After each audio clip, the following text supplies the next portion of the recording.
Dear students, આજે આપણે ધોરણ 7માં વિષય વિજ્ઞાન સેમેસ્ટર 2માં પાઠ 12 જંગલ સ્વાધ્યાયનું સંપૂર્ણ સોલ્યુશન જોવાના છે। તે પહેલાં ફ્રેન્ડ્સ, જો તમે આપણી ચેનલ પર નવા હોય, હજુ સુધી આપણી ચેનલ તમે સબસ્ક્રાઈબ ના કરી હોય તો લાલ રંગનું સબસ્ક્રાઈબનું બટન જરૂરથી દબાવજો અને વિડીયોને તમારા ફ્રેન્ડ્સ સાથે શેર કરવાનું બિલકુલ ના ભૂલતા। ચાલો આપણે સોલ્યુશન જોઈ લઈએ। પ્રશ્ન 1, જંગલમાં રહેતા પ્રાણીઓ તેને વૃદ્ધિ અને પુનઃસર્જન માટે કેવી રીતે મદદ કરે છે? જવાબ: જંગલમાં રહેતા પ્રાણીઓ જંગલની વનસ્પતિ પર સીધી કે આડકતરી રીતે આધાર રાખે છે।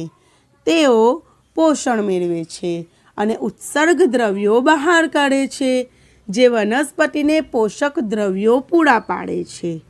આ પોષક દ્રવ્યો દ્વારા જંગલની વનસ્પતિની વૃદ્ધિ થાય છે। વળી પ્રાણીઓ વનસ્પતિના પરાગનયનમાં અને બીજ વિકિરણમાં મદદ કરે છે। આથી વનસ્પતિઓ નવી ઉગતી રહે છે, વૃદ્ધિ પામે છે અને પુનઃસર્જન પામે છે। આમ જંગલમાં રહેતા પ્રાણીઓ તેને વૃદ્ધિ અને પુનઃસર્જનમાં મદદ કરે છે। પ્રશ્ન 2, જંગલો પૂરને કેવી રીતે રોકે છે? સમજાવો। જવાબ: જંગલોમાં વૃક્ષો મોટી સંખ્યામાં પાસે હોય છે। વૃક્ષોના મૂળ જમીનને જકડી રાખે છે, આથી જમીનનું ધોવાણ ખૂબ ઓછું કરે છે। વૃક્ષો પવન અને વરસાદનો માર ઝીલે છે। વળી જંગલો વરસાદી પાણીના કુદરતી શોષકો છે, આથી વરસાદી પાણી જમીનમાં ઉતરે છે। જંગલોમાં જમીન પર પડેલા પાંદડા અને મૃત અવશેષો પાણીના પ્રવાહને રોકે છે। પરિણામે પાણીના પ્રવાહનું નિયંત્રણ થાય છે। આમ બધો જ વરસાદ વહી જતો નથી અને પૂર આવે એવી પરિસ્થિતિ ઊભી થતી નથી। આમ જંગલો પૂરને અટકાવવાનું કાર્ય કરે છે। મિત્રો, જો આ રીતે તમારે તીર પાડીને મુદ્દા પાડીને જવાબ લખવાની ટેવ પાડવાની વિજ્ઞાનમાં, જેથી તમે સારામાં સારા માર્ક્સ મેળવી શકશો। પ્રશ્ન 3, વિઘટકો શું છે? કોઈ પણ બેના નામ આપો। તેઓનો જંગલોમાં શું ફાળો છે? જવાબ: જમીનમાં રહેતા કેટલાક સૂક્ષ્મ જીવો જટિલ કાર્બનિક દ્રવ્યોનું સરળ સ્વરૂપમાં વિઘટન કરે છે। આવા વિઘટન કરતા સજીવોને વિઘટકો કહે છે। કેટલીક ફૂગ અને બેક્ટેરિયા વિઘટકો તરીકેની ભૂમિકા ભજવે છે। પૃથ્વી પર ત્યજાયેલા મૃત પ્રાણીઓ તથા વનસ્પતિના ખરી પડેલા પાંદડા અને અવશેષો સડે છે અને કોહવાય છે, ત્યારે વિઘટકો તેમનામાં રહેલા જટિલ કાર્બનિક દ્રવ્યોનું સરળ કાર્બનિક દ્રવ્યોમાં વિઘટન કરે છે। આ પદાર્થો જમીનમાં ભળી સેન્દ્રિય પદાર્થોમાં ફેરવાય છે। સેન્દ્રિય પદાર્થો વનસ્પતિને પોષક તત્વો તરીકે ઉપયોગી હોય અને વનસ્પતિના મૂળ વાતે શોષાય છે। આ રીતે સૂક્ષ્મજીવો જંગલમાં ખૂબ જ મહત્વનો ભાગ ભજવે છે।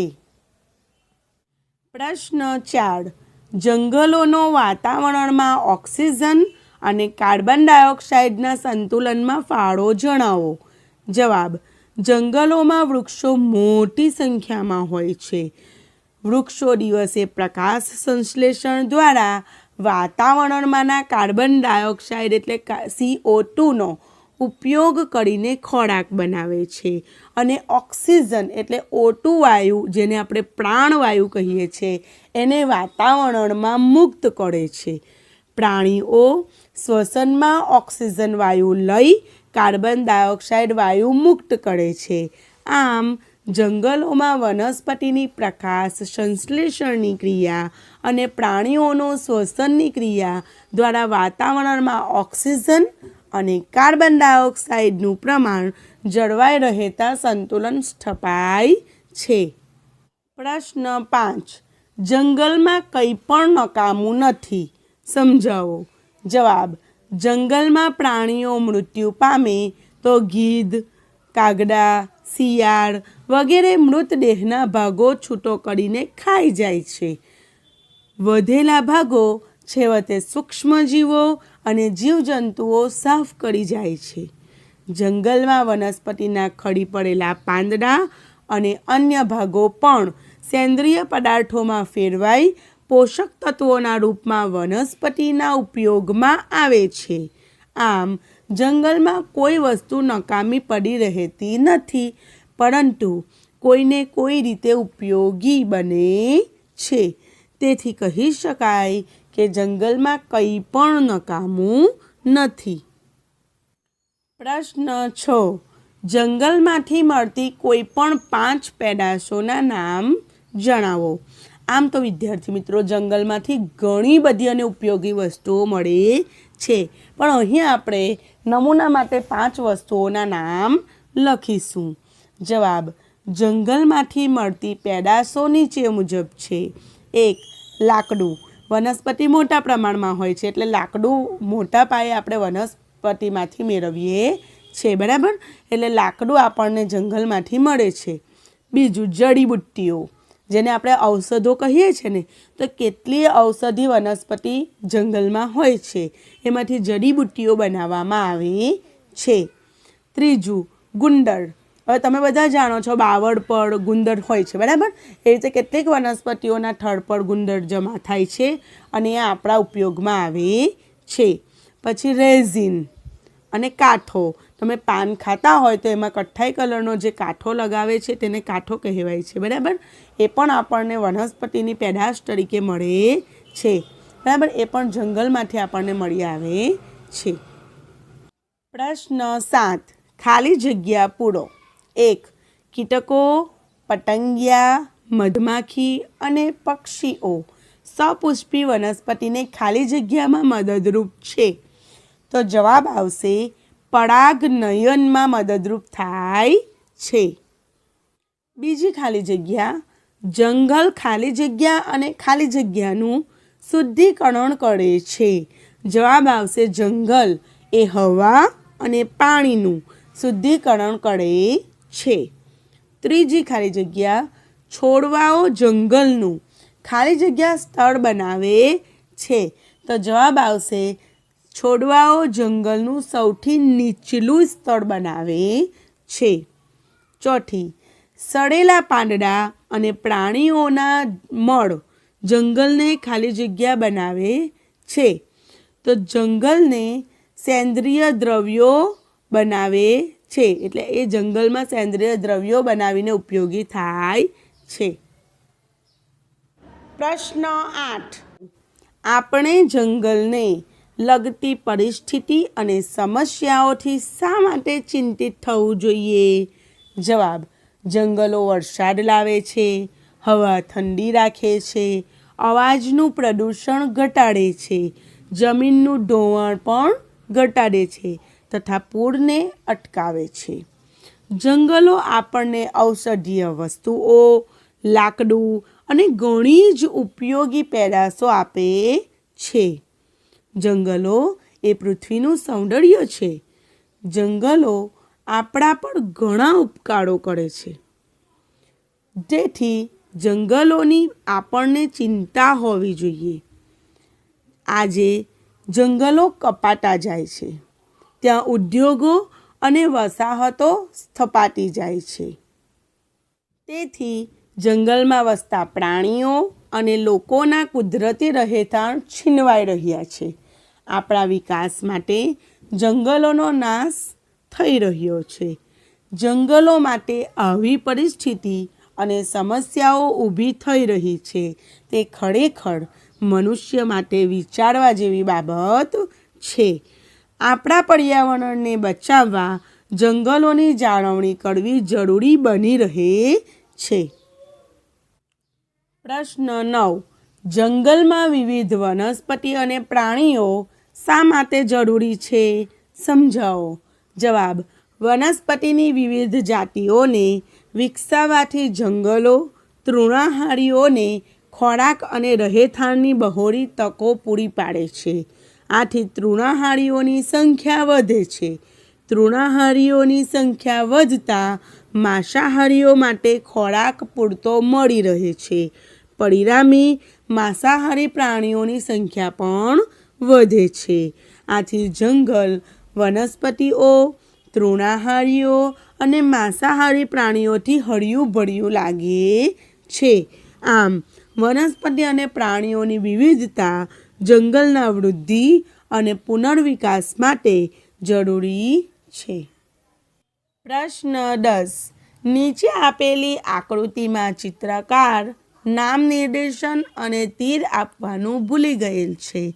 નીચે આપેલ શબ્દો દ્વારા નામ નિર્દેશન કરો અને પ્રક્રિયાની દિશા જણાવો. હવે વાદળો જુઓ. વાદળો દર્શાવેલા છે, એનું નામકરણ પણ કરેલ છે.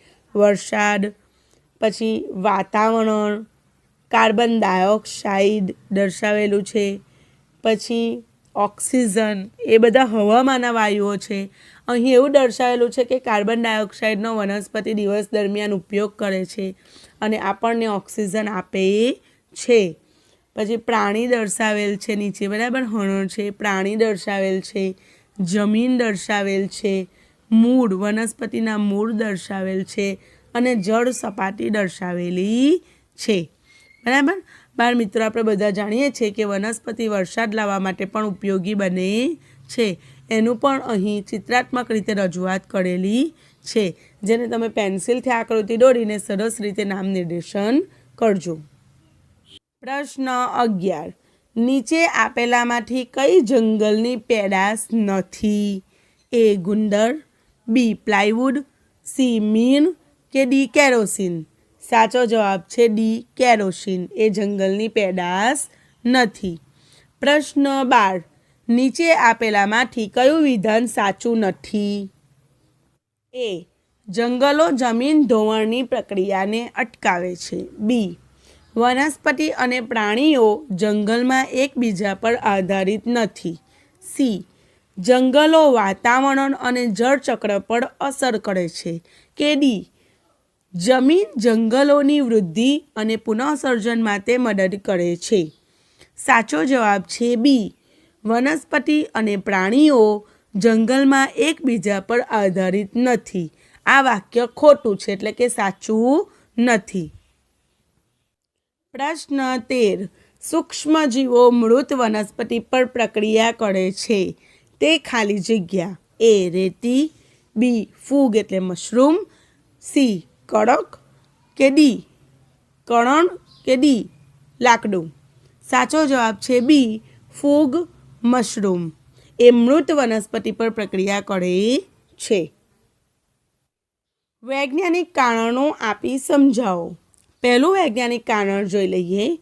જંગલો એ લીલા ફેફસા છે. બાળ મિત્રો, આ વૈજ્ઞાનિક કારણ ખૂબ જ અગત્યનું છે અને વારંવાર પરીક્ષામાં પૂછાતું હોય છે. ધ્યાનથી સમજવા પ્રયત્ન કરજો. જવાબ. જંગલોમાં લીલા વૃક્ષોની સંખ્યા વધુ છે. લીલા વૃક્ષો દિવસે પ્રકાશ સંશ્લેષણની ક્રિયામાં વાતાવરણમાંનો CO2 એટલે કે કાર્બન ડાયોક્સાઇડ વાયુ લઈ પોતાનો ખોરાક બનાવે છે અને ઓક્સિજન O2 પ્રાણવાયુ મુક્ત કરે છે. પ્રાણીઓ શ્વાસમાં આ ઓક્સિજન લે છે, જે ફેફસામાં રુધિરના શુદ્ધિકરણ માટે ઉપયોગી બને છે. આમ જંગલો હવાને શુદ્ધ રાખવામાં અગત્યના હોવાથી જંગલો એ લીલા ફેફસા છે એમ કહેવાય છે. બીજું વૈજ્ઞાનિક કારણ જોઈ લઈએ. જંગલો જમીનનું ધોવાણ અટકાવે છે. જવાબ. જંગલોમાં ગીચ વૃક્ષો હોય છે. વૃક્ષોના મૂળ જમીનને જકડી રાખે છે. આથી પવન કે વરસાદના પાણીથી જમીનના કણો છૂટા પડી પ્રવાહ સાથે વહી જતા નથી. વળી જંગલોના વૃક્ષોને લીધે વરસાદ વૃક્ષો પર પડે છે, ત્યાંથી નીચેના સૃપ અને છોડ પર પડે છે. આમ વૃક્ષોને લીધે વરસાદ સીધો જમીન પર પડતો નથી. તેથી જંગલો જમીનનું ધોવાણ અટકાવે છે. આ વૈજ્ઞાનિક કારણ પણ ઘણું જ મહત્ત્વનું છે।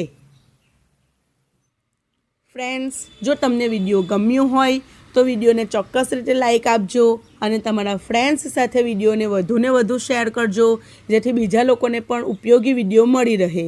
અને હા, ચેનલને હજુ સુધી સબસ્ક્રાઈબ ના કરી હોય તો સબસ્ક્રાઈબ કરી લેજો। ફરી આગળ વખત મળીશું બીજા વિડીયોમાં, ત્યાં સુધી મને રજા આપો। Thank you, bye bye.